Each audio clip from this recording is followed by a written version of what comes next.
Assalamualaikum warahmatullahi wabarakatuh and a very good day to everyone. My name is Azinuddin. My student ID is 2024-234-856 and I am from ED2493B. My research title is Teacher's Perspective on Student Motivation, Classroom Behavior Management and Academic Support. So let's dive straight into the research problem. In our current educational landscape, we are seeing a worrying trend, a significant decrease in student engagement. But the bigger issue here is the knowledge-practice gap. We have plenty of psychological theories like Maslow and Vygotsky that look great on a paper. However, many teachers struggle to apply these theories in a real, chaotic classroom due to external pressures like heavy workloads and administrative burdens. So my research essentially tries to bridge this gap by looking at how real teachers apply these concepts on the ground. Here is my objective of study, and this is my research question. Before analyzing the data, I reviewed several key of studies to understand the current landscape. First, a recent concept paper by Yin Qian 2025 highlights that the student engagement isn't just about the student. It is a synergy of the internal factor like a motivation and external factors like a teacher support. Secondly, Jasmine and Lim 2014 found that academic motivation peaks when the student perceive their teachers as approachable and caring. These tell us that the human element, the relationship, is just as important as the pedagogy. I also looked at Rosilawati Sueb 2020, who focused on the excellent teachers, that she found that the expert teacher don't just react to bad behavior, they prevent it using proactive strategies. And now, we move to the relevant theories. To support my study, I have anchored my research on four major psychological theories. The first one is Maslow's hierarchy of needs, which is a humanistic perspective. We know that before a student can solve a problem, they must feel safe and accepted. We call it like a belongingness need. If a student feels alienated, learning simply cannot happen. The second one is authoritative teaching style. This is the gold standard of management. It's not about being a dictator, which is we call it as authoritarian, or a friend, permissive.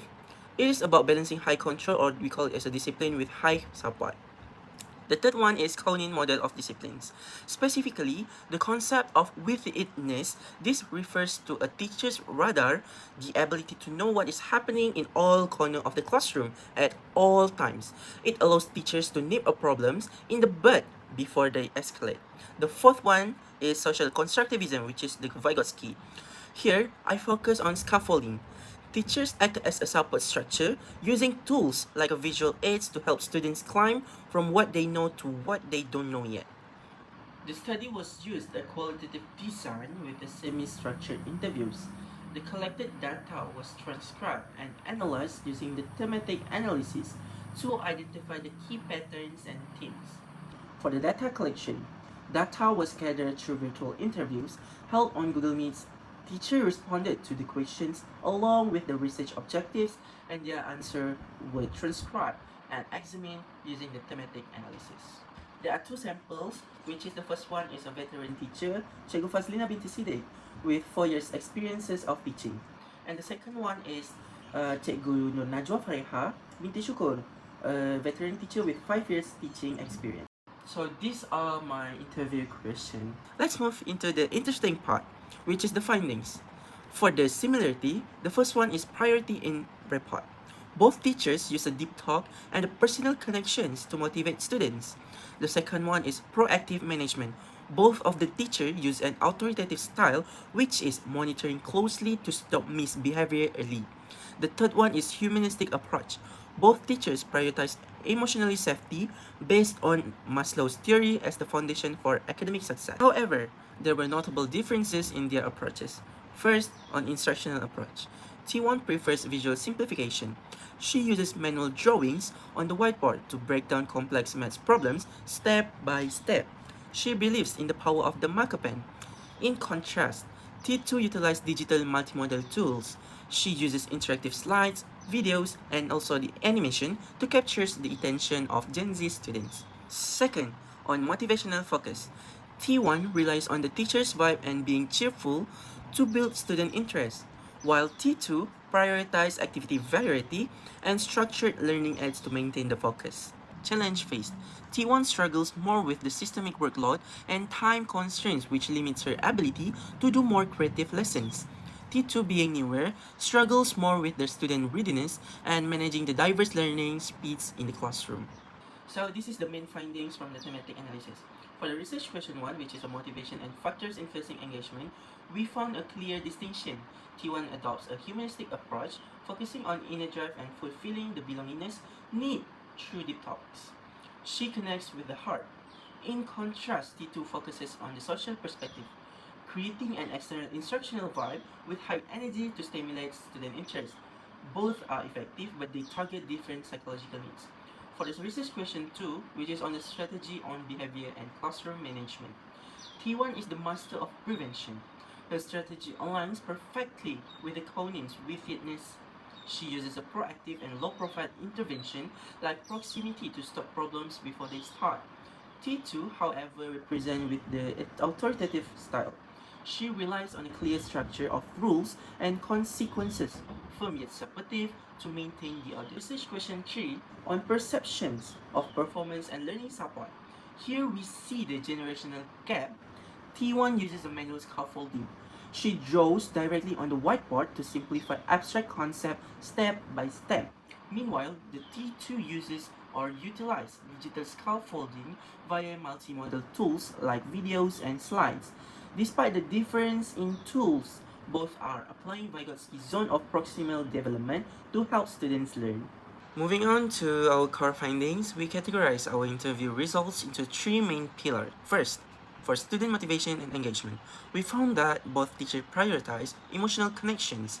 They don't just jump into the syllabus, they build a psychological bridge first. This aligns perfectly with Maslow's hierarchy of needs, which states that the feeling of belongingness is a prerequisite before any cognitive learning can happen. As supported by Jasmine and Lim 2014, students are naturally more motivated when they perceive their teacher as approachable. This is exactly what T1 means by doing deep talk to make students feel comfortable. And T2's strategy of bringing a cheerful vibe to students aren't afraid to ask a question. Second, regarding classroom behavior management, both respondents employ a proactive, non-punitive strategy. Instead of shouting or punishing, they use what Jacob Koning calls wittiness, which is being constantly aware of the classroom spaces. According to Sueb et al. 2020, expert teachers use low-profile interventions. We can see this in T1's technique of just using eye contact or calling a student's name to stop noise, and the T2 methods of giving early warnings and advice to understand why a student is misbehaving instead of just getting angry. Kita tanya, kalau nak senang adalah kita tanya kepada kawan-kawan. Bila dah tahu punca, seboleh-bolehnya kita cuba untuk panggil dan cuba untuk TikTok lah. Saya selalu TikTok dengan saya punya student lah, tanya kenapa awak macam ni dan cuba bagi motivasi lah. Our third pillar focuses on academic performance and learning support, specifically in how these teachers deliver the lessons. The key finding here is instructional adaptation. They use visual aids and multimodal tools to simplify what is often seen as a difficult or abstract subject. This practice is deeply rooted in Vygotsky's scaffolding theory. By providing temporary visual support, teachers help students master complex concepts that they couldn't grasp alone. This is further backed by Yin Chen, 2025, who found that visual-based mapping effectively bridges the gap in understanding abstract topics. Kan dia berbagai-bagai. Ada budak yang cepat tangkap bila kita bercakap, ada budak yang cepat tangkap bila kita bagi tontonan. Saya akan combine lah semua tu, tidak hanya bagi slideshow ataupun bagi dorang tontonan, tidak hanya bagi dorang aktiviti di depan. Saya akan banyak juga dalam percakapan. Saya akan bagi juga dorang latihan-latihan di dalam lembaran kerja yang ada kaitanlah dengan pembelajaran untuk tingkatkan lagi dorang punya. So we move to the conclusion part. In conclusion, my research highlights 4 critical pillars for effective teaching. The first one is the power of teacher persona. Motivation starts with the teacher's energy. The second one is authoritative over authoritarian. Discipline works best when it's firm but warm, not fear-based. The third one is proactive wittiness. As proven by T1, preventing misbehavior is better than punishing it. The last one is visual scaffolding.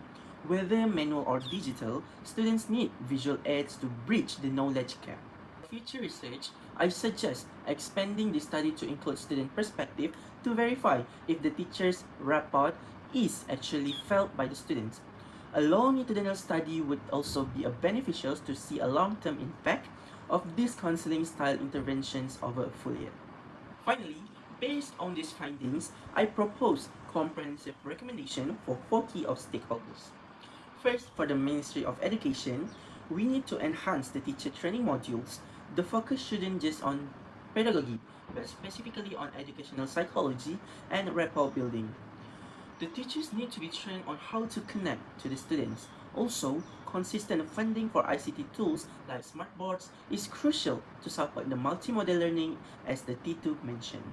Second, for state and district departments aka JPN and PPD, I recommend establishing mentorship programs where expert teachers like T1 and also the Guru Cemerlang can share their wittedness strategies with the novice teachers.